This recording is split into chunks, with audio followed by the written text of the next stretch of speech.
أعوذ بالله من الشيطان اللعين الرجيم بسم الله الرحمن الرحيم الحمد لله الذي هدانا لهذا وما كنا لنهتدي لولا أن هدانا الله۔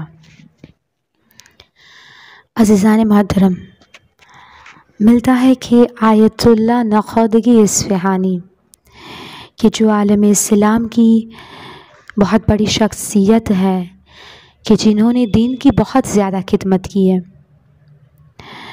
ایک دن آیت اللہ نخودگی اصفہانی نے اپنے بیٹے کو بلایا اور بلا کے کہا کہ بیٹا جاؤ، چھت پہ جاؤ اور چھت پہ جا کر چاند دیکھ کر آؤ۔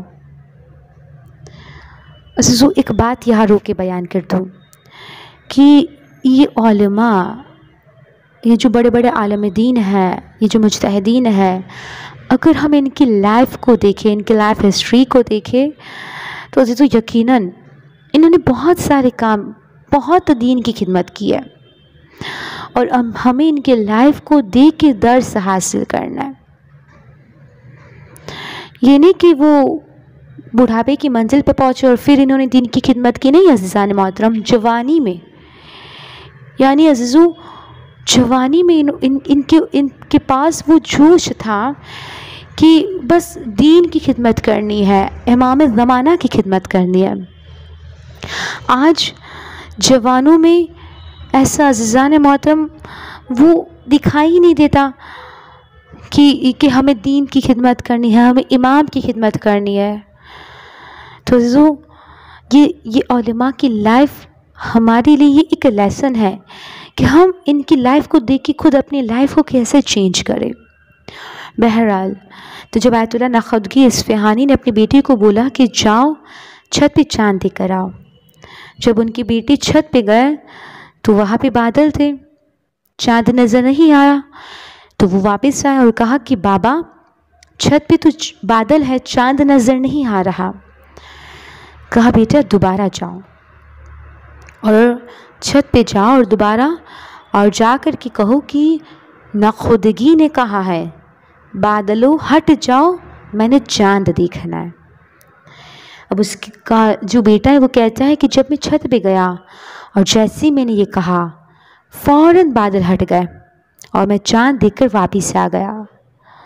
تو عزیزو یہ کیسے ہو گیا؟ ہمارے لیے درس ہے، کیسے ہو گیا ہے، یہ کیسے ہوا؟ آیت اللہ نخودگی بیان کرتے ہیں کہ میں مشہد میں رہتا تھا، میں نے یہ سوچا کہ میں نجف جاؤں اور وہی حرم میں رہوں، وہی اپنی پڑھائی کروں۔ تو کہا کہ جب میں نے یہ ارادہ کیا اور جب میں اس دن رات میں سویا تو میں نے خواب میں دیکھا کہ صحن حرم میں امام رضا علیہ السلام ہے اور وہاں جانور آ رہے ہیں، لوگ بھی آ رہے ہیں، ہر کوئی آ رہا ہے، جانور ہے، لوگ ہیں، یعنی ہر کوئی آ رہا ہے اور امام سب کو قبول کر رہے ہیں اور ایک فیض جاری ہے۔ کہا کہ جیسے میں نے یہ خواب دیکھا میں فوراً بیدار ہو گیا، اور وہ کہتے ہیں کہ میں سمجھ گیا کہ جب یہاں اتنا فیض مل رہا ہے تو پھر کہیں جانے کی ضرورت نہیں ہے۔ اور عزیزان محترم ملتا ہے کہ وہ اس مقام پہ تھے کہ وصیت کر کے گئے۔ کیا وصیت کی؟ کہ مجھے 7 میٹر یا 70 میٹر نیچے دفنایا جائے، کچھ بھی، یعنی 7 میٹر نیچے دفنایا جائے۔ تو لوگوں نے پوچھا کیوں؟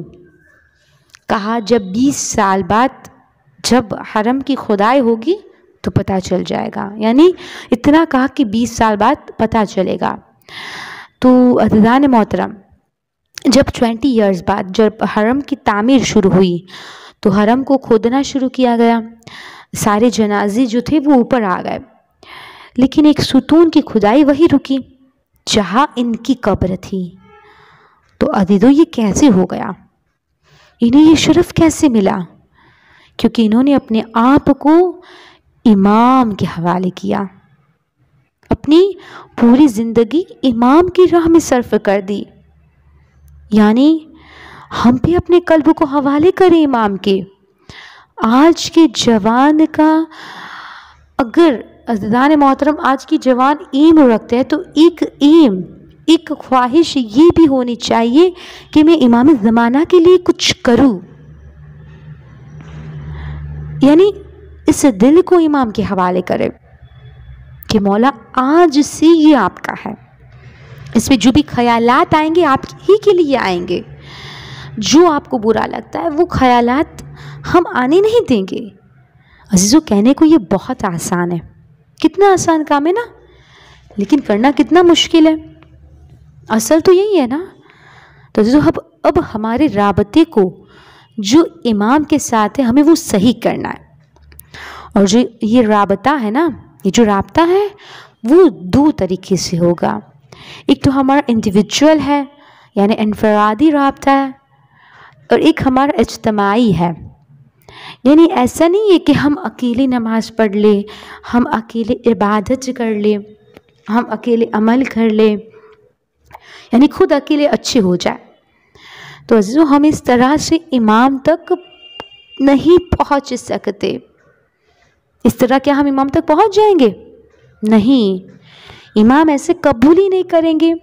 امام یہی کہیں گے کہ اکیلے اچھے ہونے سے کوئی فائدہ نہیں ہے، اگر تمہیں کوئی اچھائی نظر آ رہی ہے تو تم اپنی کمیونٹی کو، اپنی اجتماع کو، اپنے گھر کو بھی ہماری طرف لے کر آؤ۔ کیوں؟ کیونکہ امتحان تو وہی ہے عزیزو، تو اصل ہدف تو یہی ہے نا کہ اکیلے نیک راہ پہ آنا یا اکیلے اچھا ہو جانا کوئی کمال نہیں ہے، اکیلے گناہوں سے بچنا کوئی کمال تھوڑی ہے، بلکہ پورے معاشرے کو اچھا کرے، پورے معاشرے کو گناہ سے بچائے، اپنی فیملی کو، اپنے گھر والوں کو، سب کو اچھا کرے، تبھی تو امام کو بلا سکے گے نا، امام کے ناصر بنیں گے۔ امام سے کیا اکیلے ملیں گے جا کے؟ یعنی ہمیں امام زمانہ کو اپنے گھر پہ دعوت دینی ہے یا نہیں دینی؟ لیکن کیا گھر ایسا ہے؟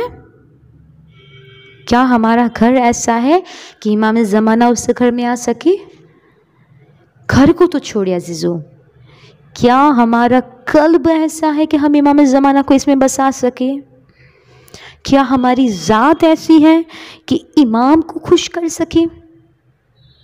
ان سب کو چھوڑ دے، کیا ہمارا موبائل ایسا ہے کہ امام کو فوراً دے دے؟